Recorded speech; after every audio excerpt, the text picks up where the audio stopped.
Primeiro, Luiz, agradecer. É importante a gente estar debatendo as políticas públicas de incentivo ao esporte no Brasil. Primeiro, uma introdução rápida. O Ministério do Esporte ele passa a existir enquanto ministério efetivo a partir do ano de 2003. A partir do ano de 2003, o esporte passa a ser efetivamente uma política pública debatida, discutida, e que faz parte de todos os programas de governo em eleições estaduais, municipais e principalmente na eleição federal. Então, a gente começa efetivamente a participar do centro da política pública, do debate de políticas públicas. O esporte passa a ser um dos atores, um dos vetores, um dos principais valores. Eu vou deixar a apresentação disponível aqui, não só para o Brasilianas, para o Luiz, mas também para todos os participantes que quiserem ter acesso a ela. Vou falar sobre todos os programas que o Ministério desenvolve, todas as ações, e vamos ao longo do debate, se quiserem me interromper para questionar alguma coisa, eu também não sei como é que funciona, mas eu não me incomodo. Tá bom. Então tá bom, vamos lá. Então vamos... Primeiro eu vou entrar no foco na política de rendimento, porque a gente, como está vésperas dos Jogos Olímpicos e Paralímpicos, aqui nós tomamos uma decisão de governo, uma decisão só do Ministério, de transformar o Brasil em uma potência esportiva. Transformar o Brasil em uma potência esportiva tem significado, tem relevância e tem algumas ações necessárias que precisam ser adotadas. Primeiro foi definido um patamar de que o Brasil precisa chegar entre os 10 primeiros nos Jogos Olímpicos já em 2016 e entre os 5 primeiros no ano também nos Jogos Paralímpicos também em 2016. Quer dizer, com o resultado dos campeonatos mundiais de equivalentes que ocorreram no ano passado, o Brasil já se posiciona entre os 10 primeiros no patamar dos Jogos Olímpicos, já iniciando já 2016. Então, em 2013, o Brasil já consegue, com seus resultados obtidos em 2013, a partir dos investimentos ocorridos desde então, antes disso, inclusive, já se posicionar com um quadro de 27 medalhas em provas olímpicas, sendo 8 de ouro, 10 de prata e 9 de bronze, o que ultrapassa em muito o número que foi alcançado em 2009 com 9 medalhas. Então, em 2013, o Brasil ficaria entre os 10 primeiros pelo total de medalhas. Em relação ao Paralímpico, aí é um desempenho impressionante, sensacional, surpreendente, que é um crescimento vertiginoso, onde efetivamente eles podem inclusive chegar, quer dizer, não chegar só ao quinto, mas disputar talvez o quarto ou o terceiro. Estamos disputando com grandes potências esportivas do mundo, Estados Unidos, Grã-Bretanha e outros países do mundo que estão nessa disputa por esse posicionamento entre os 5 primeiros na classificação dos Jogos Paralímpicos. Então, o posicionamento do Brasil ele é crescente, é vertiginoso em relação ao Paralímpico, também fruto de muito investimento. Aqui são os financiamentos federais ao esporte de alto rendimento. Primeiro orçamento geral da União, em 2014 chega a 967 milhões, que é fruto de convênios, mais o Bolsa Atleta, e tem aqui o Plano Brasil Medalhas, que também é uma nova política adotada pelo governo, depois de citar mais adiante, além de outros recursos como a Lei Agrelo Piva, a Lei de Incentivo ao Esporte, Centros de Iniciação ao Esporte, PAC, de construção e cobertura de quadros nas escolas, e o patrocínio histórico já existente das estatais, também por decisão do governo, que está dentro do programa do Brasil Medalha, mas alguns patrocínios já existiam anteriormente, como o caso do voleibol, que o Banco do Brasil patrocina com um patrocínio de 5 anos, com 120 milhões, o voleibol brasileiro, desde há bastante tempo atrás. Quer dizer, o contrato atual chega ao montante de 120 milhões, que termina em 2017. Aqui é a vertente, é o tripé. Primeiro, estruturação das modalidades olímpicas e paralímpicas, ampliação da prática esportiva e a formação de uma rede nacional de treinamento. Eu vou dizer como é que isso tudo se combina, como é que isso tudo acontece, como é que a gente consegue efetivar isso. Primeiro foco é o Plano Brasil Medalhas, que é o investimento na ponta e também na base. Aqui é um apoio direto aos atletas, são 23 modalidades olímpicas e 15 paralímpicas. Estou integrada a centros de treinamento, está sendo construído um centro de treinamento paralímpico aqui em São Paulo, já está pronto o centro de treinamento de judô em Lauro de Freitas, na Bahia, o centro de handebol em São Bernardo do Campo também já está pronto, tem uma série de equipamentos esportivos de centro de treinamento que o Brasil não tinha até então, nunca teve um centro de treinamento no Brasil, em modalidades, nem multimodalidade, nem especificamente de modalidades, e agora a gente passa a ter efetivamente alguns já prontos, alguns em construção, para poder efetivar a garantia de treinamento e preparação das equipes com gestão integrada, Ministério do Esporte, Comitê Olímpico e Paralímpico, confederações e empresas patrocinadoras. Então essa é a lógica do Plano Brasil Medalha. O apoio direto ao atleta são 376 atletas beneficiados diretamente, o dinheiro que está sendo investido diretamente no atleta. Tem o programa Bolsa Atleta, agora foi criado o programa Bolsa Atleta Pódio, um valor de até R$15 mil para o atleta, prevendo equipe multidisciplinar, compra de material e equipamento esportivo, treinamento e competições. Isso é o que compõe o projeto Atleta Pódio. São aqueles que estão entre os primeiros do ranking mundial, com chance de medalhar em 2016, um investimento direto, para que a gente possa efetivamente ter espelhos para garantir a ampliação da prática esportiva no Brasil. É necessário você ter ídolos, ter espelhos para efetivar a ampliação da prática esportiva no Brasil. Então, só reforçando, investimento direto no atleta, 575 milhões desde 2005, incluindo 106 milhões de 2014, 6.667 bolsas para esportes olímpicos e paralímpicos só em 2014, isso é a Bolsa Atleta. A maior parte das bolsas destinada à categoria de atletas de base, a maior parte das bolsas está nessa perspectiva, 734 bolsistas não olímpicos em 2014 e 44.258 bolsas desde o ano de 2005. Esse é um programa vitorioso, onde efetivamente você remunera diretamente aqueles atletas em formação e aqueles atletas formados com chances de competição, dá garantias e possibilidades que ele possa dedicar, se não exclusivamente, mas pelo menos prioritariamente, à prática esportiva e ao treinamento da sua modalidade. Aqui é um outro programa que faz parte do PAC 2, que é um programa estruturante do governo federal, que é a construção e cobertura de quadras em escolas. A previsão é de se cobrir 3.038 quadras e de se construir 6.120 quadras. Fala-se muito, e o Luiz também falou um pouco sobre isso, da importância de você incentivar a prática esportiva no âmbito da escola. Só que boa parte das escolas brasileiras não possuem equipamentos esportivos adequados para a prática esportiva. Eu sou professor de educação física do município do Rio de Janeiro até 2009, quando fui para o Brasil, eu dava aula no terreno baldio. Um terreno baldio, com cimento, rala-coco, e o que não tinha de cimento era mato, pedras, então uma área completamente insalubre, onde a gente fazia a prática da atividade física no primeiro segmento do ensino fundamental, mas mesmo assim a gente conseguia desenvolver as atividades, as crianças participavam ativamente. Mas é completamente diferente se você tivesse efetivamente um equipamento adequado para o desenvolvimento da prática, para que as crianças pudessem ter desenvolvido melhor a sua coordenação motora, a sua habilidade motora, aquilo que você precisa efetivamente priorizar nesses primeiros anos da idade, que é principalmente o primeiro segmento do ensino fundamental. Então aqui faz parte do PAC 2, um outro programa, um programa importante também na escola, que é o Atleta na Escola, que é um programa de formação esportiva escolar, que incentiva a prática esportiva nas escolas, democratização do acesso, difusão do valor olímpico e paralímpico. Em 2013, foram cerca de 2 milhões de estudantes no atletismo que participaram da fase escolar, na faixa de 12 a 17 anos. Em 2014, 44 mil escolas inscritas. Esse é um programa que é feito em parceria com o Ministério da Educação, dentro do programa Mais Educação, assim como o outro programa que eu vou falar também. A gente está efetivando a parceria com o Ministério da Educação, para que possa ter mais capilaridade, mais efetividade na implantação da política pública. Aqui as modalidades são atletismo, judô e voleibol, olímpicas, as paralímpicas, atletismo, bocha, futebol de 5, futebol de 7, goalball, judô, natação, tênis de mesa, tênis de cadeira de rodas e voleibol sentado. Então esse é um programa também de alcance grande, onde ele tem duas ações, dos jogos escolares, que é a competição para identificar talento, que são os chamados JEBs, que agora são jogos escolares, sob a coordenação e a supervisão do Comitê Olímpico Brasileiro, e os núcleos de esporte educacional para o acolhimento aos atletas identificados nas competições realizadas e nas atividades realizadas. Então esse é outro programa. Outro programa também importante, que são os Centros de Iniciação ao Esporte, que é o maior programa de infraestrutura para iniciação à prática esportiva, também está dentro do PAC 2, o programa de investimento do governo federal. São equipamentos multiusos, um composto de ginásio, outros equipamentos mais complexos, são 3 tipos de equipamentos, onde os municípios fizeram a adesão. A construção é feita de responsabilidade sobre a coordenação do Ministério do Esporte e da Caixa Econômica Federal, no próprio local onde o município indica.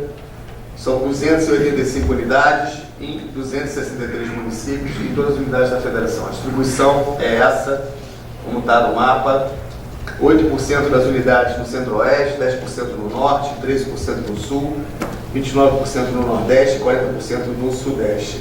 Previsão de entrega dessas obras é em 2015, segundo semestre de 2015, previsão de entrega das unidades dos centros de iniciação esportiva, que serão, isso tudo está dentro da lógica da chamada Rede Nacional de Treinamento.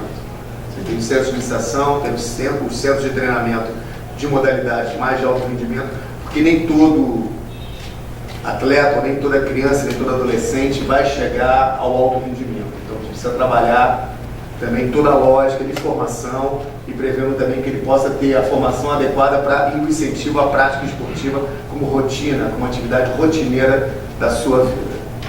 Então não só criar frustrações pelo caminho daquele criança, aquele adolescente sabe que não chegará lá e aí ele pode estar desistindo, vai tentar estimular, fazer com que ele participe cada vez mais para que a gente consiga efetivamente, e aí não tem jeito, o alto rendimento é isso, é excludente, tentar alcançar e chegar naqueles que são efetivamente os que terão condições em relação ao desempenho de performance mais adequado. Aqui é um programa também, um programa que no segundo tempo nós estamos fazendo algumas modificações no programa, um programa que passou por diversas críticas, inclusive gerou a queda de um ministro, que foi o ministro Orlando, mas que efetivamente a gente continua mantendo o programa, um programa de resultados impressionantes e de relação importante, mas que a gente vem aprimorando em relação à prática de convênios. No segundo tempo, ele tem dois focos: esporte na escola, ou esporte da escola, e o programa Forças do Esporte, que é a prática esportiva dos quartéis existentes pelo Brasil, na relação com o Ministério da Defesa. Então, o PST Forças no Esporte, no ano de 2014, são 144 núcleos, 15 mil beneficiados, 67 municípios, e está em 25 estados brasileiros. Então é um alcance grande, uma relação importante com o Ministério da Defesa, de utilizar justamente a ociosidade dos equipamentos esportivos existentes nas áreas militares, para poder implantar a prática esportiva com a população do entorno das unidades militares. Então, esse é um programa em crescimento, em expansão, e é um programa muito importante. Aqui é o segundo tempo, em relação ao ano de 2014, percebe-se aqui uma redução grande, são 179 convênios hoje, 363 mil beneficiados, porque a gente altera, a partir do ano de 2012, 2013 principalmente, no ano de 2014 a gente efetiva, a gente altera o foco na relação da prática esportiva nas escolas, não só através do programa Segundo Tempo, mas também com o programa, que é um programa Mais Esporte na Escola, vinculado ao Ministério da Educação. Vou falar dele agora. Aqui é o programa Segundo Tempo por região, por exercício, a quantidade de municípios atendidos, beneficiados por região. Aqui a parceria com o MEC, já foi efetivada essa semana, inclusive, a compra dos materiais esportivos, que era um dos principais dificultadores da implantação do programa. Esse aqui é um programa onde está dentro do Mais Educação, onde a escola, o diretor da escola, a diretora da escola opta no macrocampo esporte pela decisão de fazer o seu projeto, de incluir na atividade do contraturno escolar a atividade esportiva. Qual é a responsabilidade do Ministério do Esporte? Capacitar os professores e monitores, que serão pagos pelo Ministério da Educação, preparar o kit e repassar os recursos do Ministério da Educação, faça a compra do kit do material esportivo a ser utilizado nas escolas, e o MEC tem a responsabilidade de contratar os profissionais e de encaminhar também recursos para a escola por reforço alimentar, para que a criança possa ficar na escola em tempo integral. Então aqui são números extremamente superiores, quer dizer, só no ano de 2012 já 996 mil alunos atendidos, no ano de 4.620 escolas, no ano de 2012 4.642 escolas, 958 mil alunos, no ano de 2013 22 mil escolas, 3 milhões e meio de alunos, no ano de 2014 20 mil escolas, 3,6 milhões de alunos atendidos através do programa Mais Esporte na Escola. Então aqui é uma efetivação, é uma tentativa de massificar, de ampliar a prática esportiva no âmbito escolar, como um programa de atendimento em relação direta com o Ministério da Educação. Aqui não são professores, alguns professores, o coordenador do programa por escola contratará um professor de educação física, no resto são monitores contratados, porque é a forma como o MEC funciona, mas toda a parte de capacitação, formação desses profissionais é feito pelo Ministério do Esporte, num convênio com a Universidade Federal do Rio Grande do Sul, que tem uma lógica nacional, onde é feita toda a formação, capacitação de todos esses monitores, todos esses agentes que vão atuar nas escolas. Aqui é a previsão de monitores, são 32 mil monitores formados pelo Ministério do Esporte para atuar no desenvolvimento da atividade esportiva. Então isso aqui tem também repercussão, 3.623 alunos e 20 mil escolas atendidas no esporte da escola. Aqui a quantidade de livros, desde o programa Segundo Tempo, foram mais de 150 mil livros de exemplares produzidos, entregues a mais de 10 mil escolas no país, que é também toda a produção intelectual feita a partir do programa Segundo Tempo, toda a metodologia, toda a lógica de implantação do programa.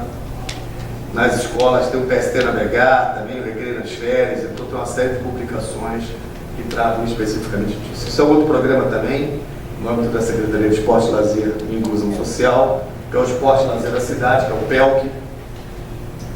Ele é composto de núcleo urbano e de núcleo para povos e comunidades tradicionais. Vou só dar os números. Então são 65 convênios vigentes, 278 mil inscritos, 686 núcleos, 105 milhões de recursos do ME. Isso aqui é um programa de lazer, programa na dimensão participação, programa de lazer, de inclusão, através do lazer, a prática esportiva não tradicional, então são atividades múltiplas, atividades diferenciadas, não só as atividades tradicionais esportivas, mas na tentativa justamente de mobilizar a sociedade, mobilizar a população para a prática esportiva, para a ampliação da prática esportiva. Aqui é por região, e um outro programa que é um programa Vida Saudável, que é um programa que procura oportunizar a prática esportiva, prática de exercício, atividades culturais e de lazer para o cidadão e para a cidadã idoso. Aqui é um programa também, não tem só prática esportiva, nem prática de atividade física, mas tem atividades culturais, de crochê, manuais, a tentativa justamente de ocupar essa população com prática de atividades de lazer no seu horário livre. Então aqui são 35 convênios vigentes, 14 milhões de investimentos, 155 núcleos, 30.800 inscritos. São programas ainda modestos, que ainda precisam de ampliação, precisam de um maior incentivo, de um maior incremento, de crescimento. Aqui é por região. Aqui a formação de agentes sociais, já capacitou mais de 15 mil agentes comunitários de lazer em 10 anos. E a Rede 7, que é uma rede do Centro de Desenvolvimento do Esporte Recreativo de Lazer, que agrega pesquisas, ciências sociais, publicações, apoios a eventos científicos, distribuição de livros, apoio a periódicos científicos e o CEDINE. Aqui são convênios vigentes, então tem uma série de convênios com universidades, alguns de Revista Brasileira de Ciência do Esporte, Revista Motivivência, tem avaliações, são livros publicados, todos esses com recursos do Ministério do Esporte. Eventos, Seminário Lazer e Debate, Semana Científica da Universidade Federal de Goiás, 42º Congresso Internacional de Filosofia do Esporte, primeiro Congresso Latino de Filosofia do Esporte, Fórum de Pós-Graduação em Educação Física do CBCE, então uma série de eventos, de oportunidades para profissionais que estão na academia e começamos a desenvolver. Aqui são as linhas de atuação e composição principal em relação ao esporte educacional, ao esporte escolar, no da lógica tradicional, CBDU, CBDE, Confederação Brasileira de Desporto Universitário, Confederação Brasileira de Desporto Escolar. Aqui é o apoio à estruturação e desenvolvimento de competições estaduais, de abrangência local, regional, nacional ou internacional, seja para organizar a competição, para viabilizar a participação de delegações e competições. Então são eventos de âmbito escolar e universitário. Então tem apoio a eventos e competições de participação também, tais como festivais, jogos, torneios e campeonatos. Está dentro da lógica também de apoio na Secretaria de de esporte, lazer e inclusão social. Apoio a eventos científicos, congressos, fóruns e encontros. E as principais realizações foi o apoio ao calendário esportivo educacional da CBDE, apoio ao calendário esportivo universitário da CBBU, realização dos Jogos Mundiais Indígenas ainda em 2015, que é o próximo, já vem sendo realizado todos os anos. Esse é a primeira vez que vai ter os Jogos Mundiais, tem os Jogos Indígenas do Brasil, e apoio aos principais eventos científicos da área de políticas públicas de esporte e lazer. Aqui o seminário está acontecendo, vai acontecer no dia 4 e no dia 5 no Maracanã, o seminário sobre o legado da Copa. Vou falar algumas coisas importantes que a gente já constatou em relação ao que o Luiz também falou aqui na abertura, em relação aos principais legados da Copa. Aqui são legados que a gente divide por 4 patamares: política de gestão, econômico, social e ambiental. Então a gente percebe que há, de fato, o aprimoramento das ferramentas de planejamento e gestão, uma maior coordenação entre os entes, governo federal, estaduais e municipais, fortalecimento da cultura da transparência, quando se foi discutido e publicado a todo momento a matriz de responsabilidade, identificava claramente qual era o papel de cada agente público, seja ele federal, seja ele estadual ou municipal, e a todo momento o grupo executivo da Copa, ele reunia, que é composto por diversos ministérios, sobre a coordenação do Ministério do Esporte, do secretário Luiz Fernandes, onde qualquer alteração na matriz era debatido no grupo no GECOPA e publicado no Diário Oficial da União, ou seja, dando transparência e publicidade a todas as ações, todas as decisões em relação ao aprimoramento da matriz de responsabilidade, que definia claramente o papel de cada ente federativo. E o resultado foi esse, uma Copa efetivamente que funcionou, que aconteceu com todas as dificuldades do Brasil, mas no nível do que a gente esperava, do que a gente imaginava. A gente conseguiu realizar a Copa das Copas. O Brasil, como potência econômica, atraindo mais investimentos, desenvolvimento de melhoria de negócios, adjacência ao evento, futebol e turismo, descentralização econômica, desenvolvimento de regiões do país, maior participação de micro e pequena empresa, desenvolvimento da engenharia nacional, isso foi fundamental. Social, melhoria da qualidade de vida, investimentos grandes em infraestrutura e serviços, transporte, aeroportos, portos, segurança, energia, telecom e saúde, revitalização de regiões com déficit de investimentos, aqui em São Paulo, região de Itaquera, quer dizer, a existência do Itaquerão, obviamente, inverte, inclusive, uma lógica de investimento. Ali é a Zona Leste, né? É a Zona Leste, Itaquera? É a Zona Leste, então a necessidade de investimento naquela região.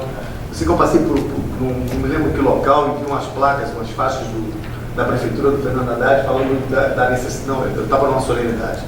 Ele falou que ele tinha feito um projeto de incentivo a que as empresas se mantivessem na região, para que os trabalhadores não precisassem se deslocar para o centro de São Paulo, e se garantir o desenvolvimento da região a partir da própria região. Então ele fez um estímulo com isenção de impostos, a tentativa de garantir que as empresas se efetivassem na região. Esse investimento, segundo a prefeitura divulgou, já geraram um equivalente de 50 mil postos de trabalho. Olha, isso é fundamental, importante. Então Itaquera está dentro dessa lógica.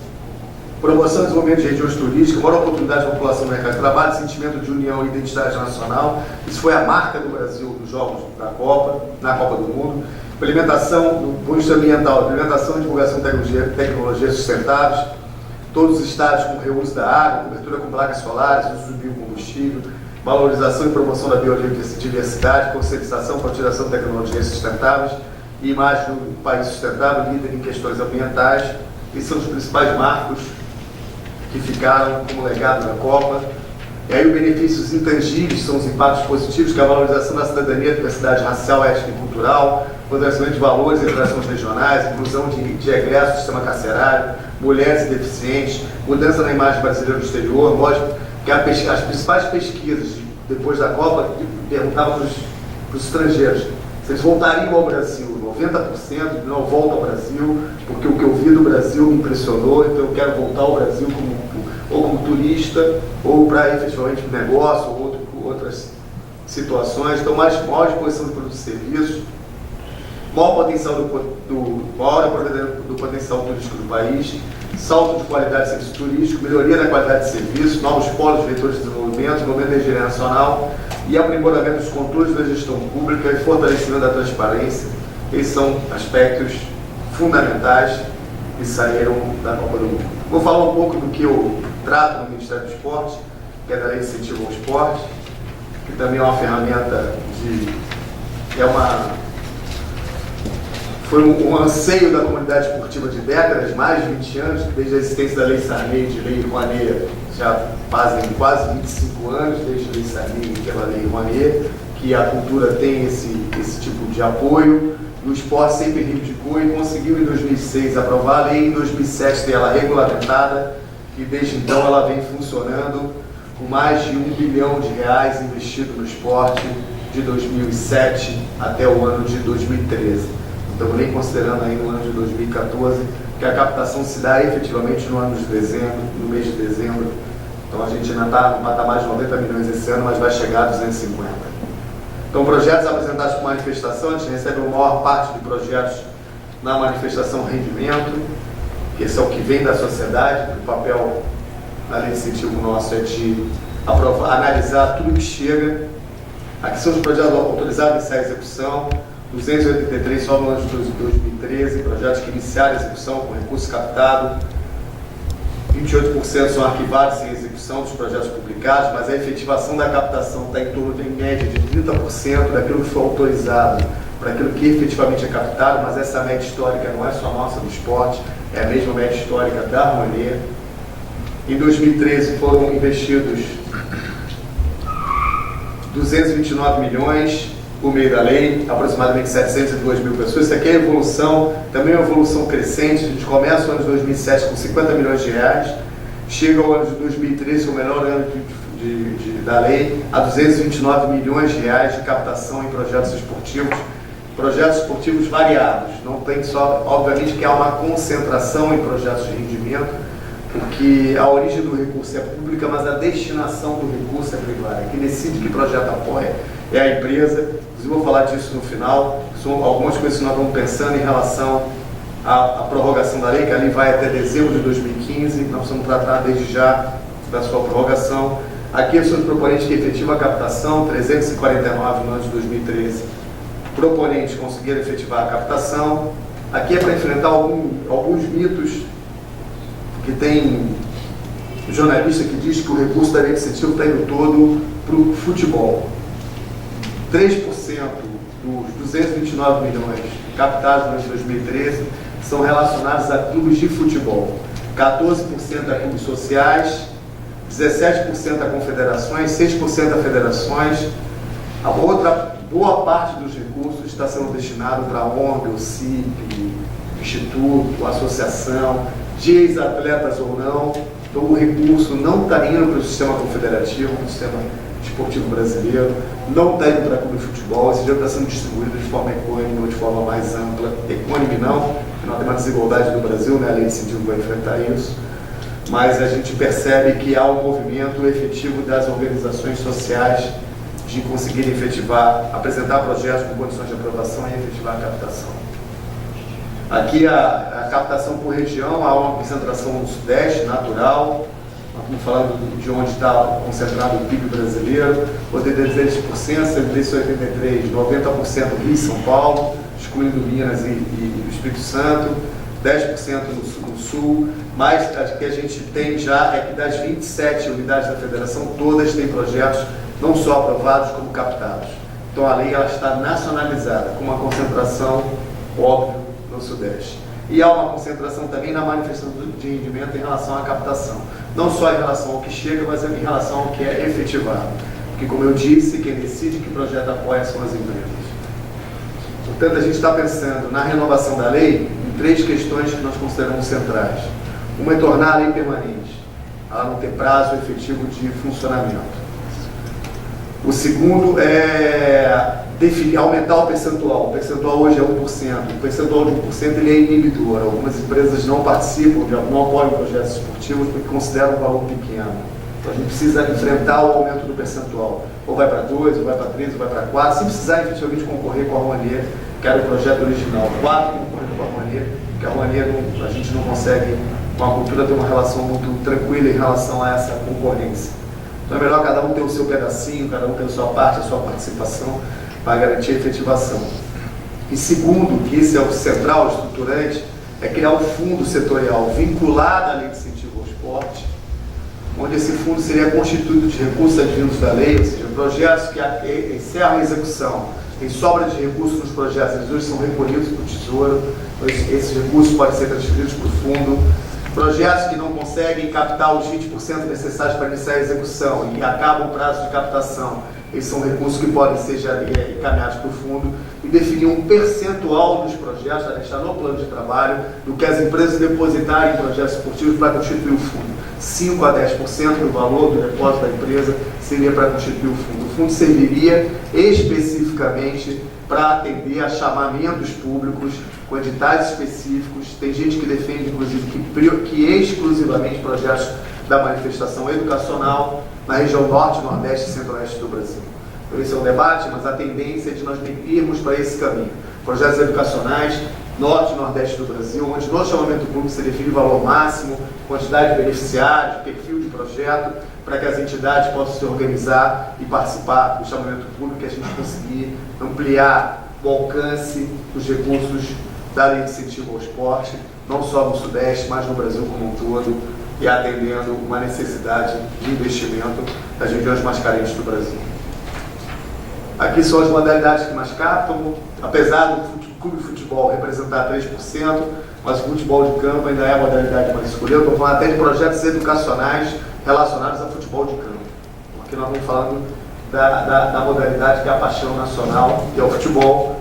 Então, dos 229 milhões, 20 milhões de futebol de campo, o resto é uma diversificação: tênis, basquete, judô, corrida de rua, atletismo, natação, voleibol. Então, há uma diversificação grande em relação às modalidades que recebem recursos através da Lei de Incentivo ao Esporte.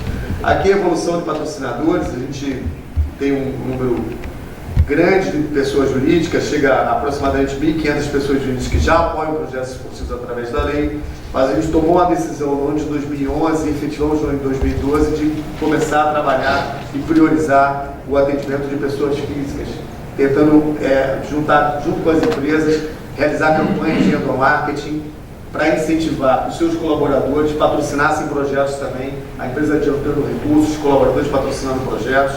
E isso, com esse movimento, a gente conseguiu, inclusive, aumentar o número de captação pessoa física, superando a quantidade, não o valor. A quantidade de pessoas que doam, pessoas físicas que doam para projetos esportivos, hoje é superior à quantidade de pessoas jurídicas que patrocinam projetos esportivos. Então, essa foi uma decisão nossa de tentar, efetivamente, ampliar o alcance da lei e fazer com que a população brasileira, os trabalhadores, tenham mais vínculo, mais relação direta com o esporte brasileiro. Então, essa foi uma tentativa nossa. Vamos realizar, estão todos convidados, inclusive, no dia 9 de dezembro, terça-feira, o Prêmio Empresário Amigo do Esporte, é a 5ª edição do prêmio. Já fizemos 4 no Esporte Clube Pinheiros, à noite, às 19 horas. É um evento de empresas, atletas, ex-atletas, proponentes de projetos, onde a gente junta no mesmo evento e premia todas as empresas e todas as pessoas físicas que patrocinam projetos, mas premia especificamente em categorias determinadas por edital. Algumas empresas de forma mais especial, aquelas que põem mais recursos, aquelas que distribuem melhor seus recursos, aquelas que chegam mais próximo do seu teto de 1%, aquelas que fazem por estado um patrocínio mais efetivo nos estados onde elas estão localizados. Então, a gente premia as 27 unidades da federação, premia a categoria maior, a categoria melhor patrocinar melhor amigo, e a categoria dedicação e incentivo, e também premia na categoria pessoa física, onde a gente procura também estar incentivando e criando também uma disputa saudável das empresas. E todas disputando quem vai ganhar. Então, fica ali o Bradesco, Itaú, a Petrobras, agora o Banco do Brasil, o BNDES, na disputa de quem vai ser o vencedor do prêmio empresário. Isso ajuda porque estimula, faz com que eles a cada ano coloquem cada vez mais recursos nos projetos através da Lei de Incentivo ao Esporte. Então, dia 9 de dezembro, terça-feira, no Esporte Clube Pinheiros, a partir das 19 horas, a gente vai realizar a 5ª edição do prêmio empresário. Queria agradecer. Aqui tem os meus contatos, o telefone, meu e-mail, e com algum questionamento que, por um acaso, não seja esclarecido aqui, estou à disposição para conversar com vocês. Já.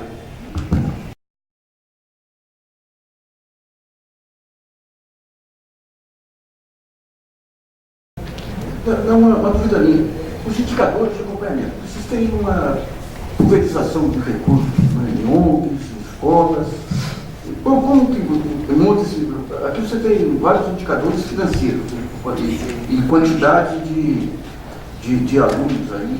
Como que vocês conferem esses números e o que é a efetividade desse recurso? Então, a gente acompanha e monitora a execução de todos os programas do Ministério. Alguns com convênios com universidades, como é o caso do Segundo Tempo, agora o Mais Esporte, onde as universidades têm uma rede de profissionais, de professores, onde eles fazem um acompanhamento efetivo de toda a aplicação dos recursos e a existência efetiva daquelas crianças participando das atividades. Em relação à lei de incentivo, a gente também monitora, acompanha todos os projetos incentivados, ou seja, visitando em loco os projetos, ou durante a prestação de contas, que a gente tem pontos de controle, durante os chamados pontos de controle, onde a gente faz contato com os beneficiários dos projetos, com profissionais que estão trabalhando nos projetos para garantir a efetividade na implantação da política. Então, a gente precisa aprimorar, de fato, em relação especificamente à lei de incentivo, esses números. Porque os números, quando a gente fala de concentração no Sudeste, a linha de corte nossa, a gente não consegue no Ministério hoje fazer isso, precisamos ver como é que a gente faz. Mas a nossa linha de corte é a origem da entidade proponente. Então, a Confederação Brasileira de Judô está sediada no Rio de Janeiro, mas o programa dela é um programa Massificação do Judô no Brasil. Então, eu faço o corte do recurso aplicado na CBJ como se fosse Sudeste, como se fosse Rio de Janeiro. E não necessariamente a aplicação daqueles recursos está concentrada exclusivamente no Sudeste e no Rio de Janeiro. Então, esse estudo precisa ser aprimorado em relação à aplicação, à efetividade da implantação da política pública. Mas o controle e acompanhamento a gente faz do jeito que eu... Agora, no caso dos convênios, quer dizer, o indicador é o recurso aplicado e o número de crianças envolvidas, ou tem outras? A evolução das crianças, tem forma de acompanhar a evolução? Sim, então, em relação ao Segundo Tempo, como eu disse, como é o acompanhamento feito pela universidade, o acompanhamento não é só a quantidade de atendimentos. Tem acompanhamento em relação e melhora de desempenho escolar, porque nós estamos falando de projeto na dimensão educacional. Então, melhor desempenho escolar, melhor desempenho da integração daquela criança, daquele jovem, daquele adolescente, na própria sua relação social. Então, tem indicadores que vão efetivamente sendo utilizados para a efetivação de que aquilo efetivamente teve resultado, conseguiu alcançar o objetivo pensado. Não só os números de recursos de dinheiro aplicado e o número de beneficiários, mas indicadores outros também que são utilizados no acompanhamento da execução dos projetos. Eu só vou pedir por aqui, nome e... Muito bom dia, Luiz. Bom dia, Paulo. Bom dia, Walter. Meu nome é Júnior, eu sou do município de Itajubá, sul de Minas Gerais. Meu vizinho, né? Vizinho? Portugal. Opa, vizinhaço. Sou secretário municipal de esportes lá do município, trabalho com gestão esportiva e também como Paulo, professor também, há 20 anos. E o Luiz já quebrou a minha perna já na primeira pergunta, é a questão da mensuração. Nesse caso específico, a minha preocupação nesses anos todos tem sido com relação a onde o Ministério quer chegar, aonde o Comitê Olímpico Brasileiro quer chegar, que é num país super desenvolvido com relação a um projeto esportivo que realmente, mais do que medalhas, se formem cidadãos e novos atletas em potencial. A pergunta, juntando com o que o Luiz já colocou, é a mensuração com relação ao Ministério, no caso, que distribui, seja direto ou indiretamente, através da lei de incentivo fiscal, eu anotei aqui, foram 23% dos projetos a níveis de confederações e clubes sociais, 14%. Então, assim, é uma parte boa da lei de incentivo, fora todos os outros programas que vocês fomentam. Vocês fomentam, como o Estado de Minas Gerais também tem uma política muito bem montada, através do Rogério Romero, que foi subsecretário, acho que talvez aqui alguns acompanhem. Ou seja, são políticas que há quase 16 anos nos estimularam a trabalhar novamente com o esporte. Então, assim, dentro dessa condição, como fica o papel do Ministério nessa questão das particularidades? Eu vou citar rapidamente para não tomar muito tempo. Todo mundo sabe-se que a nossa linha é Ministério, Comitê Olímpico Brasileiro, confederações, federações, ligas, clubes prefeituras, depois escolas, nesse nível de prefeitura. Então, assim, isso tudo que você desce, né, chega até lá na prefeitura. Mas quando a gente precisa do retorno do comitê, das confederações e federações, ele não chega. Talvez aqui alguns profissionais de prefeitura saibam disso que eu estou falando. E a prefeitura hoje, ela tem um papel fundamental, porque você nos alimenta. E quando eu alimento, eu preciso do retorno no meio da pirâmide para que eu continue. Porque senão o meu prefeito não vai trabalhar. Ele vai fazer qualquer outra coisa menos trabalhar com esporte. Então, assim, esse cuidado do Ministério é que a gente precisa criar um mecanismo, mas não é rigoroso, é o termo, mas é um acompanhamento mais técnico, se realmente isso chega a mim, lá na prefeitura. Eu vou dar um exemplo, porque em Minas Gerais existe a lei de ICMS esportivo. A gente investe, eu vou dar um exemplo rápido, eu investi 500 mil ano passado, ano que vem eu vou retornar, vou receber 180. Já é alguma coisa. Mas para onde eu vou mandar esse dinheiro? Ou seja, o Estado está atento nas nossas ações. Ele nos cobra. Então, assim, o Ministério com essa gama de possibilidades, eu vejo, de uma forma que nós estamos olhando para o futuro, que as confederações, o COB, eles precisam nos reportar. Não como obrigação, mas como parceiros. Porque é lá da minha escola que sai o campeão olímpico.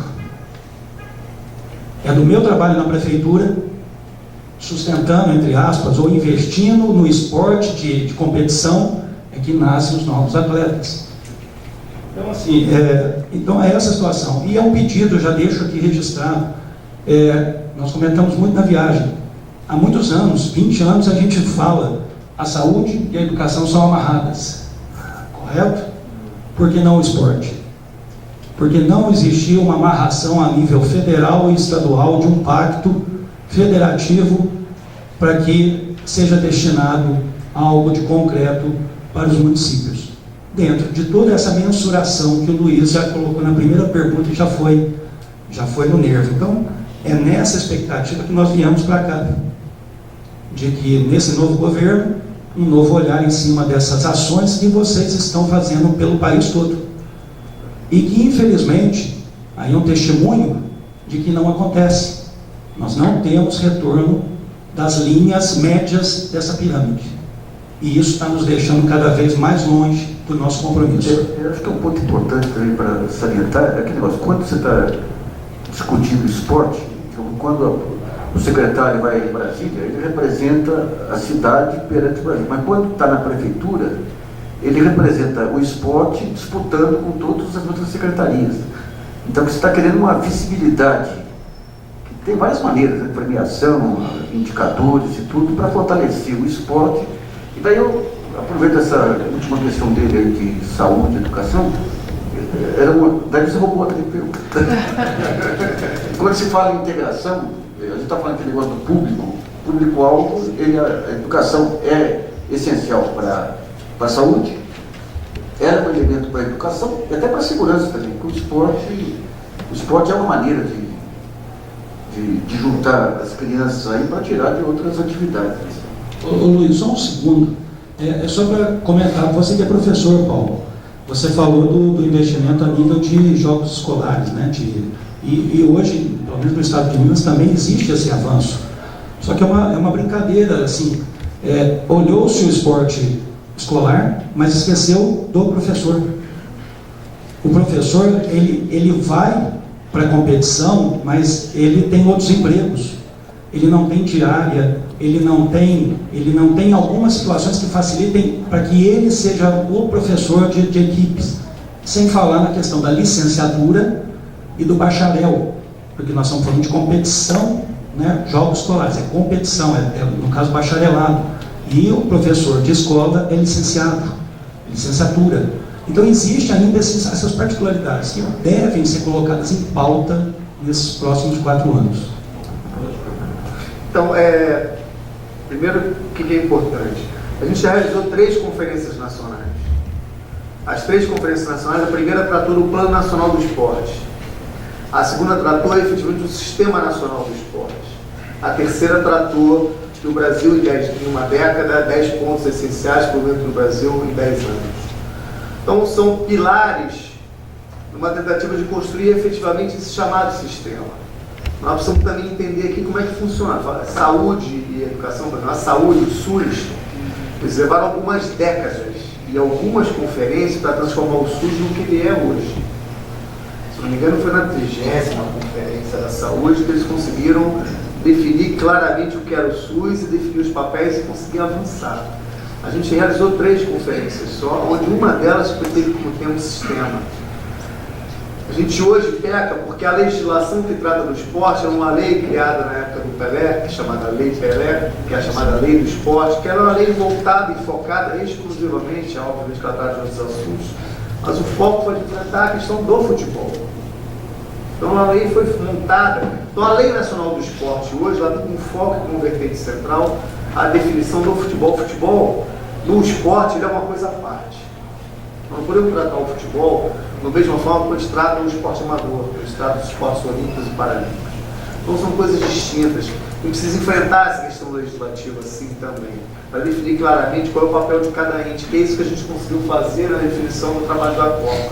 Precisa ter definição clara, qual é o papel do município, qual é o papel dos estados. Porque se hoje, o que acontece? Tem o Bolsa Atleta Federal, tem estado que paga Bolsa Atleta também. Tem município que também paga Bolsa Atleta, se bobear, aquele mesmo atleta está recebendo de 3 entes, o que não quer dizer que seja ruim não, mas a gente podia estar focando os investimentos talvez em outras questões e não necessariamente na formação mais específica daquele atleta. Óbvio que nós precisamos ter espelho, eu não estou aqui negando isso, mas nós precisamos ter um investimento maior na ampliação da prática esportiva no Brasil, com foco em algumas questões. Então a única chance que a gente tem de resolver a questão é efetivamente implantar o sistema. Implantar o sistema e enfrentar a questão legislativa. Nós precisamos ter uma lei nacional do esporte. Esse é um debate, a lei que está hoje em debate no Congresso, que está em trâmite no Congresso, nós, ministérios, somos contra. Então nós precisamos efetivamente transformar, tentar construir um novo caminho, uma nova lei. Por que não realizamos a 4ª conferência? Porque você tem esse acúmulo de debate e as coisas efetivamente não saíram do acúmulo do debate. Então as coisas precisam ser resolvidas, as coisas precisam passar a acontecer, para que você possa, a partir daí, conseguir iniciar novos debates, novas questões a serem discutidas em torno de nós. A gente reúne, discute, junta milhares de pessoas pelo Brasil, centenas em Brasília para debater durante a conferência. É importante, é bacana, você massifica, você democratiza a construção, inclusive, de uma opinião, da formação da política pública, mas você precisa da maturação, precisa de tempo de maturação, fazer com que as coisas, de fato, elas passem a acontecer. Então esse é o principal desafio desse novo governo, é de estruturar efetivamente o Sistema Nacional do Esporte.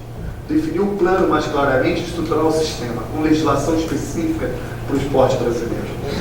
Sem, deixando de lado, ou tratando de forma diferente o que é diferente. O futebol tem suas particularidades, suas especificidades, e tem que ser tratado de forma à parte. Mas o esporte, enquanto conceito, enquanto conteúdo, precisa ser tratado de forma mais específica, mais direcionada a isso. Então essa é a principal responsabilidade desse próximo governo, do próximo ministério, do próximo ministro que assumir, do próximo pessoa, que for diretor do departamento, que for secretário nacional, de tocar esses programas, de tocar esses investimentos em torno dessa perspectiva, que essa é a principal questão que nós vamos enfrentar na próxima década. Rui Itajubá, decano em Educação Física, vocês estão aposentado há um tempo, e estou vereador. E está tramitando na nossa cidade uma lei de incentivo municipal ao esporte, se o ISSQN. Só ISS ou IPTU também? Só ISSQN. Não fala IPTU lá hoje, não dá um problema, mais que aqui em São Paulo. A questão é o seguinte, não querendo ser piegas, mas partindo para a valorização do professor, eu estou cansado, sabe, professor, de ter monitores. Monitor não tem conhecimento. A coisa está sendo feita de forma errada, grotesca e grosseira, e passando coisas sérias para estudantes que não têm conhecimento acadêmico. E com isso, desvalorizando a classe. Eu acho que tem que ser, nesse próximo governo, perceber que o grande viés disso aí não é puxando a sardinha do nosso lado, mas está na mão do profissional de educação física. Eu vejo muitos projetos na mão de acadêmicos que não fazem funcionar. Me perdoe a sinceridade, se precisarem de documentos mostrar. Muito sério isso, e a nível de Brasil. É só lá no nosso microcosmo, lá do sul de Minas. Acho que o profissional de educação física ele tem que ser valorizado mesmo. O professor de educação física tem que ser valorizado. Se não for valorizado, esses projetos todos que estão aí vão para a água abaixo. Como a escola, como um todo, também tem aqui. Muito obrigado. Você falou do prêmio empresário, a questão Petrobras, Bradesco, enfim, são grandes patrocinadores. Nosso patrocínio é pontual, tá? Mas ele está agora entre 8 e 15 milhões. Tá? O problema é você achar projetos.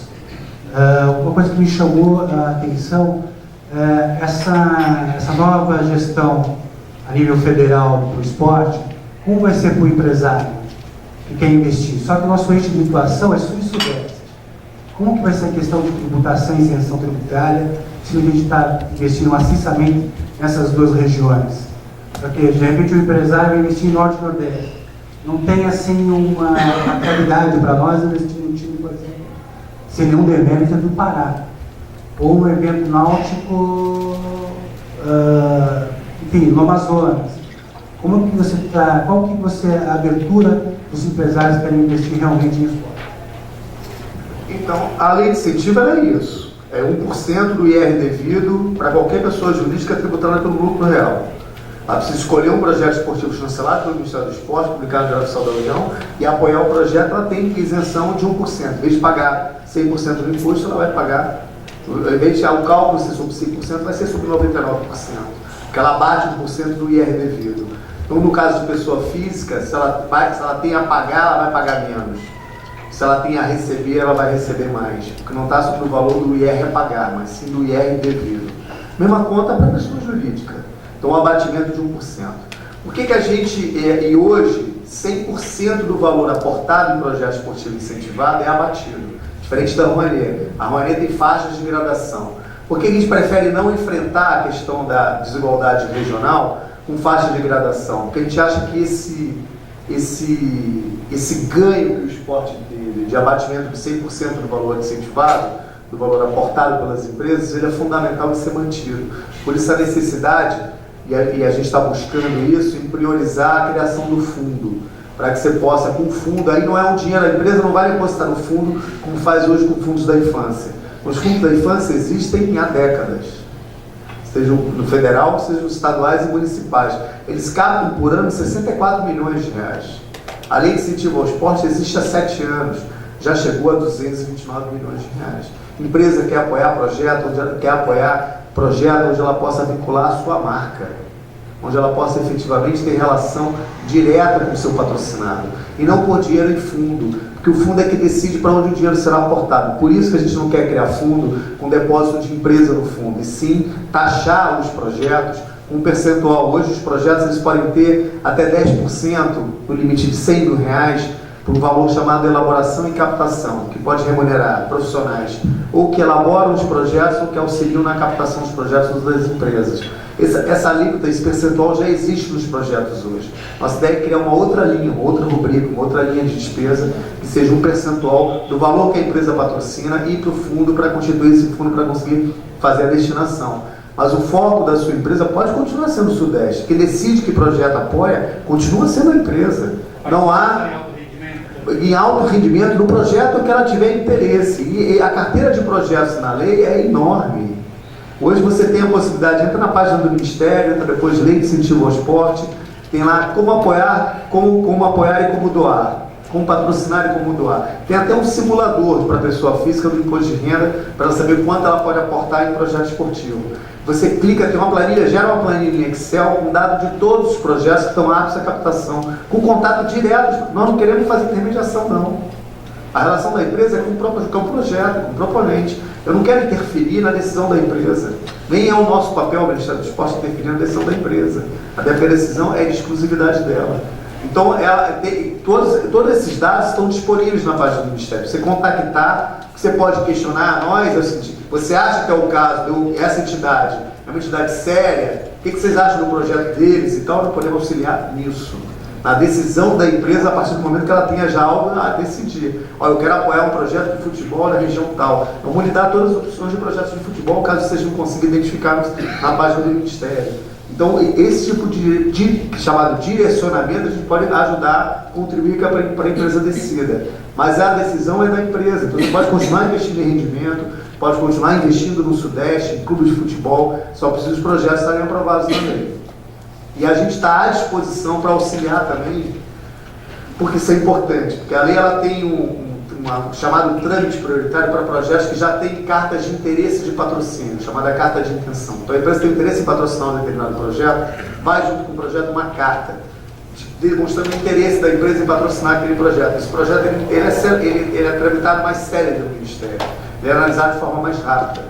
Nós podemos ajudar também, se a empresa tiver interesse, eu estou à plena disposição, meus contatos estão todos ali, a ajudar inclusive na escolha, se vocês escolheram o proponente, ajudá-los na formatação do projeto, para o projeto ter condições de análise e aprovação no Ministério. Porque ele precisa estar minimamente formatado. A gente o nível de exigência nosso lá é grande, mas não é... Se o cara conseguir ter uma lógicazinha de início, meio e fim, de saber aquilo que ele pretende, ter um objetivo, ter meta clara, indicadores de como é que ele vai alcançar aquelas metas, a gente consegue aprovar os projetos. E, obviamente, valores praticados no mercado. Então, a gente pode contribuir e auxiliar também a entidade na formatação do seu projeto. Não precisa nem contratar consultor externo. O próprio Ministério, com a sua equipe, consegue auxiliar para que o projeto seja mais adequado ao interesse da empresa. Estamos à disposição para isso também. Eu vou só aproveitar. Quer dizer, o Walter vai fazer a apresentação depois que você sair, mas eu queria que ele fizesse algumas observações sobre o relacionamento clubes-Ministério do Esporte e os pontos que você propõe, que o sindicato propõe de aprimoramento na legislação ou outras propostas aí com a política olímpica brasileira. Bom dia a todos. Tá ligado? Bom dia, senhoras e senhores. Nós que estamos lá na militância no sindicato, o sindicato, claro, é um órgão que tem uma legislação institucional, cartorial, mas nós estamos participando ativamente também do esporte, principalmente nesses últimos tempos. Né? Depois eu vou falar um pouquinho, quando chegar a minha ocasião, mas, Paulo, uma das situações traumáticas, né, para quem desenvolve os projetos é a questão da captação. Questão da captação. Agora, recentemente, em São Paulo, foi criada a lei de incentivo ao esporte, derivada do IPTU e do ISS. Isso foi lá em 2013. Foi regulamentado. Nós oferecemos uma contraproposta, um projeto que foi até do vereador Orlando Silva. A captação tem sido extremamente traumática para os clubes e eu ando aí pelo Brasil e normalmente eu pergunto dos senhores que elaboraram projetos como está a fase de captação. Né? Então é muito ruim, porque o clube pequeno ele não tem poder de barganha. Uma coisa, Dr. Paulo, que eu acho que seria interessantíssimo e eu já tive a oportunidade de falar até para a própria CBC, é na mudança da lei abrir espaço para que as empresas que apurem imposto de lucro presumido também possam investir, porque o universo de investidores iria sim ampliar tremendamente. Os clubes têm muito prestador de serviço de pequeno, médio e grande porte, que ao serem tributados no lucro presumido, não tem que estar lucro ou prejuízo, uma coisa ou outra. Então, dele poder também investir na parte de incentivo, quer seja no esporte, quer seja na cultura. Então, esse é um fator extremamente importante. O relacionamento clubes, ministério, tem sido muito, muito bom. Os clubes são sempre recepcionados por si só ou por seus órgãos de representação, dentre eles o Cineclube, a CBC, que tem um trabalho muito forte perante o Ministério, sempre levando sugestões factíveis que vão sendo implementadas. Então é importante que continue, mas isso não elide a necessidade de que se faça uma reforma na legislação, no modo que possa também trazer segurança jurídica aos clubes. Os clubes se enveredam pelo caminho da formação, desde lá do início, da pré-formação, e aí o garoto chega numa certa idade, quando ele não conseguiu ter êxito na sua formação, ele vai para a Justiça do Trabalho. Né? Vai para a Justiça do Trabalho, em que pese a legislação diferenciar, a própria Constituição diferencia, né? O desporto profissional, o desporto não profissional, ainda nós temos essas dificuldades e a Justiça interpreta de uma outra maneira. Cumpriu ordem é empregado. Então isso é um fator desestimulante para os clubes menores. Né? Vamos falar aqui dos grandes formadores, Pinheiros, Minas, Paulistana.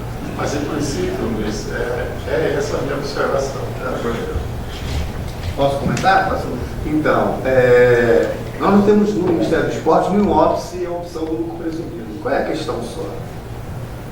A Receita, ela nos informa que 4,7% das empresas do Brasil são pessoas jurídicas tributadas por lucro real, mas que representam 90% da arrecadação de impostos no Brasil. Então, nos diz, olha, se nós demos para vocês o filé mignon da arrecadação de impostos, lucro presumido, a dificuldade de fiscalização é enorme. E o resultado efetivo na captação vai ser muito reduzido, porque as empresas não têm como aportar tanto. Então, esse costuma ser o debate da Receita. Quer dizer, o tipo de discussão que a Receita coloca na mesa, tanto que faria uma lei que incentiva elas a liberar o lucro presumido. Mas nós não temos nenhum óbice nisso em relação ao Ministério do Esporte, vamos defender isso também na renovação da lei.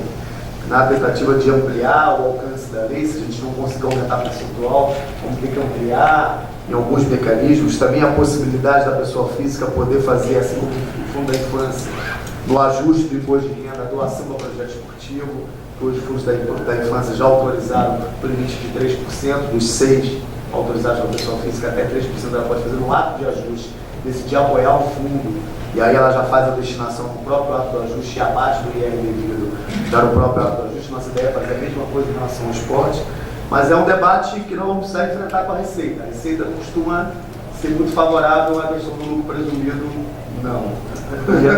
Aliás, essa questão do debate com a Receita vai ter que ser feita em todos os níveis. É verdade. A Receita, ela cumpre o papel dela, e hoje talvez seja um órgão. Quando se trata de cobrar, o governo federal e estadual, eles capricham mesmo, né? Porque não botam isso. Mas o que você tem de problemas, por exemplo, em importação de equipamentos para universidades, importação de insumos para pesquisas de laboratório. É uma parafernália tão grande. Outro dia nós fizemos uma matéria sobre um incentivo que o Ministério de Minas e Energia dava para empresas que conseguissem ter tal desempenho, tinha que passar pela Receita. A burocracia exigia tanta avaliação que o Ministério ele não tinha condição de dar conta daquela parafernália para passar para a Receita. Então matou o plano também. Então essa questão da burocracia não é um problema da Receita, é um problema da gestão de uma maneira geral e dessa questão da burocracia. Esse é um dos desafios também relevantes aí. Bom dia a todos. Paulo, meu nome é Guilherme, sou da Unify de São João da Boa Vista. A gente viu, na semana passada, o nosso reitor da universidade lá, esteve em Brasília, numa reunião de ensino superior com a presidente Dilma, e ela falou que vai incentivar muito nesse novo governo a questão da educação. A gente vê nos slides que o senhor passou, uma preponderância do esporte de alto rendimento, né, em detrimento do esporte de participação, esporte de educação, desculpa. A gente vê um esforço muito grande, como o colega de Itajubá falou, da dificuldade das prefeituras. A gente tentou incentivar um projeto de esporte junto com a prefeitura, em parceria com a prefeitura lá em São João. Andamos com muita dificuldade devido à falta de recursos. Então eu gostaria de saber qual que é o planejamento do Ministério, uma vez que vocês têm uma possibilidade de fazer política pública, e política pública é em termos de optar pelo esporte de educação em detrimento do esporte de rendimento. Explico isso porque, pergunto isso porque, na Unicamp, numa disciplina de doutorado de pedagogia do esporte, eu conversei com o Vitor, que foi campeão brasileiro de basquete feminino. O basquete feminino no Brasil está à língua, né? E ele disse para mim uma coisa que me chocou muito.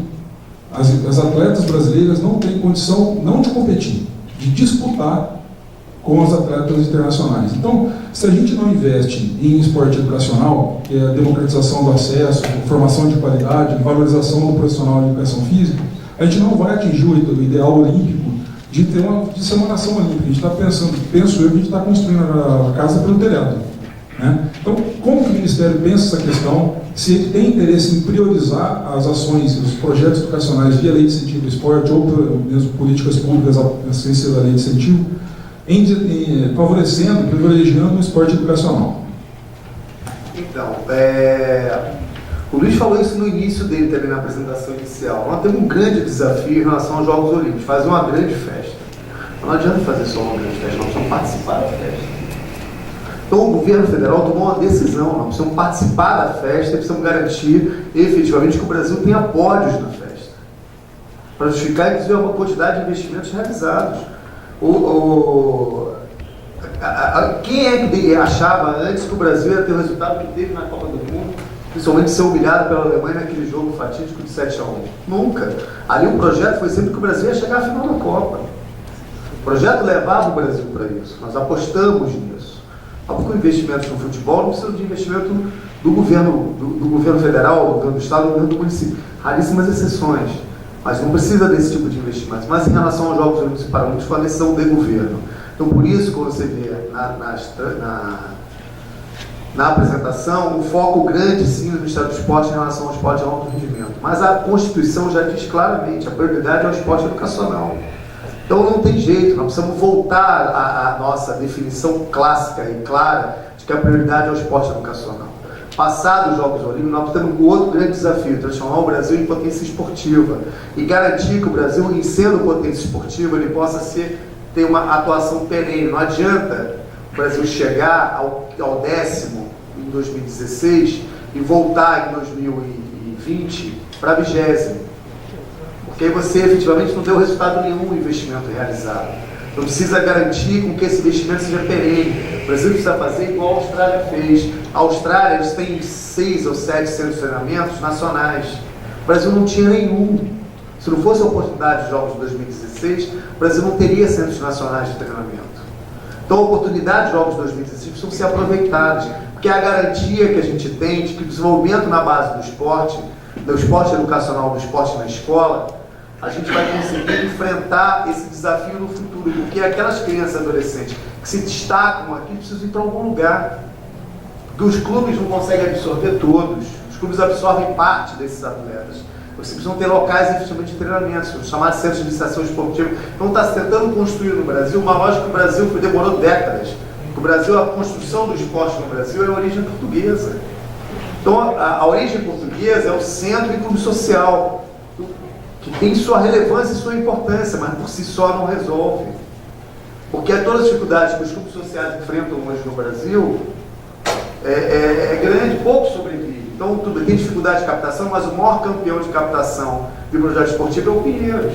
O segundo é o Minas. Então, os clubes têm dificuldade de captar? Tem. Mas os dois principais grandes clubes formadores de atletas no Brasil são os que mais captam na lei de incentivo ao esporte. Então, alguns clubes têm dificuldade, é verdade. Então, o que a gente está tentando montar? Construir, de fato, uma matriz estruturante e estrutural de desenvolvimento do esporte no Brasil, para que o Brasil se transforme efetivamente numa potência esportiva. Passado esse momento, não tem jeito, o foco é o esporte educacional, por isso essa tentativa de migrar na relação com o Ministério da Educação, que a capilaridade do Ministério da Educação é enorme. A prioridade desses investimentos feitos pelo Mais Esporte do Atleta na Escola são as escolas com menor INDEB, é o melhor desenvolvimento da educação básica. Você prioriza ali, você precisa enfrentar os indicadores de desenvolvimento daquelas crianças que estão com dificuldade de desenvolvimento escolar. O esporte ou a educação física nada mais é favorável do que você conseguir, com desenvolvimento de valências motoras e outras questões que são relacionadas à educação física e à prática esportiva, mas eu quero que eles consigam desenvolver, inclusive, a sua capacidade intelectual, não só motora, psicomotora, mas também cognitiva. Então, esse trabalho precisa ser feito articuladamente. Segundo, aí para terminar, nós precisamos enfrentar uma questão central também, que é a obrigatoriedade, de novo, da educação física no primeiro segmento da educação fundamental. Que hoje não é obrigatório mais. Eu era professor de primeira a quarta, hoje primeiro a quinto ano. Porque a Prefeitura do Rio de Janeiro optou por fazer concurso e chamar 3 mil professores de educação física para poder atender a todas as dimensões do primeiro segmento, do primeiro e do segundo segmento. Qual é o principal debate hoje? É porque eles colocaram na mesa no Congresso Nacional uma falsa polêmica de achar que a educação física queria atuar também em creche, na educação infantil. Vamos aqui, temos nacional de educação física no Brasil? Temos. Mas para atender 20 milhões de crianças, nós não temos. Então não tem jeito, nós precisamos fazer valer, às vezes, de algumas questões que são importantes, desde que você forme. Então os monitores, eles são mal, eu não considero. Eles precisam ter acompanhamento e formação e supervisão de profissionais. Não, sim, mas no caso do segundo tempo, eles têm formação, capacitação, tem. Isso eu tenho segurança em dizer que tem formação. Tem segurança e certeza que lá na ponta não funciona direito. Então, porque talvez os seus monitores não tenham participado da capacitação, os monitores da cidade, mas no Brasil, 90% dos monitores que estão atuando no programa Mais Esporte na escola estão sendo capacitados, formados e acompanhados pela Universidade Federal do Rio Grande do Sul. Quando eu faço Universidade Federal do Rio Grande do Sul, o convênio é assinado com eles, mas é uma rede de profissionais, doutores, mestres de educação física que atuam na formação, no acompanhamento e desenvolvimento desses profissionais. Então nós precisamos ampliar o alcance. Então essa falsa polêmica da educação infantil fez com que o primeiro segmento ficasse...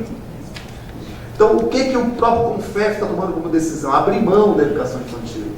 Porque não tem jeito. Quem vai fazer na educação física a prática, na educação infantil, a prática motora, o desenvolvimento motor, é a professora da educação infantil, ou o professor da educação infantil, é quem vai ter condições de desenvolver. Aqui não tem profissionais de educação física habilitados para chegar pela quantidade de creches existentes no Brasil, e cada vez mais ampliando, não vão ter profissionais com competência, com condições de chegar nessas unidades. Então não são priorizados o primeiro segmento para frente. Que aí sim, com a educação física escolar forte, o primeiro segmento, para frente, você consegue, e com atividades esportivas, que é diferente da educação física escolar, no contraturno, você consegue desenvolver sim, priorizando a educação física, quer dizer, o esporte, no âmbito da dimensão educacional. Que essa é uma lógica, no segundo momento, depois que você tiver a estrutura construída, montada na perspectiva de você ter espelhos para o desenvolvimento do esporte no Brasil. Aqui, peraí. Só que, tudo bem, acho que essa ponta é correta, acho que é interessante o governo incentivar, se preocupar com isso daí, mas tem outro lado que é o servidor. Tem a valorização da profissão de educação física, principalmente da licenciatura. A gente vê na nossa universidade lá, a licenciatura está à míngua, a carreira docente não é atraente. Então, o que o Ministério pensa em parceria junto com o Ministério da Educação, como fazer essa valorização da profissão para que a gente atraia boas cabeças para as licenciaturas e aí a gente consiga ter esse trabalho de qualidade dentro das escolas. Em quantidade, né? Boas cabeças em quantidade. É porque tem coisas que são responsabilidade do esporte, do Ministério, tem coisas que não são. Mas nesse caso da formação curricular, agora da educação física... Deixa eu aproveitar e fazer uma outra provocação aí. Como é que está a natação e o basquete de São João?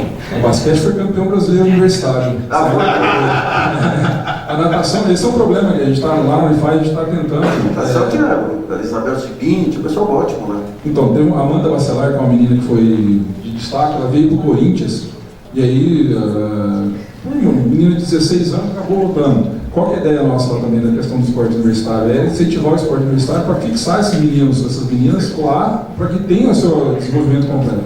Só para finalizar a minha fala, Paulo, eu acho assim, você falou que o Ministério da Educação e do Esporte estão começando a trabalhar integrado. Sim. Então talvez esse seja um debate para levar para dentro do Ministério, para que a gente incentive a carreira, não só da licenciatura da Educação Física, mas específico da Educação Física, para que a gente tenha qualidade. São as particularidades. Com certeza. tem que ser aprofundado. Pô, a minha vida esportiva inteira está aqui hoje. Acabou o científico em pós, eu fui estudar em São Paulo com 20 colegas. Daí eu montei um clube lá, que era o Clube dos 20, para disputar os jogos estudantis em Poços de Caldas. E levei como enxerto o pessoal do basquete e da natação em São João, que arrebentou com os jogos lá. Eu vou precisar sair. Bom, então eu queria agradecer muito. Desculpe, mas o Conselho Federal de Educação Física não está para e baixo com a fala que o senhor colocou, tirando a nossa participação nas créditos. Isso foi a fala do Jorge Tarrano, que é o presidente, na reunião do Conselho Nacional do Está Esporte. dando discussão. É a posição do CONFEF. Está dando discussão. A posição do Conselho Regional de Educação Física em geral não é. Então deixa eu pedir um favor. Conselheiro por mim. Então deixa eu pedir um favor. Não pega coisa na canela, mas todo o conselho está. Manda um artigo para a gente acrescentar. Ótimo, isso eu acho ótimo. Daí a gente muda a discussão. Bom, eu quero agradecer muito a exposição do Paulo aqui. Damos por encerrado essa primeira rodada.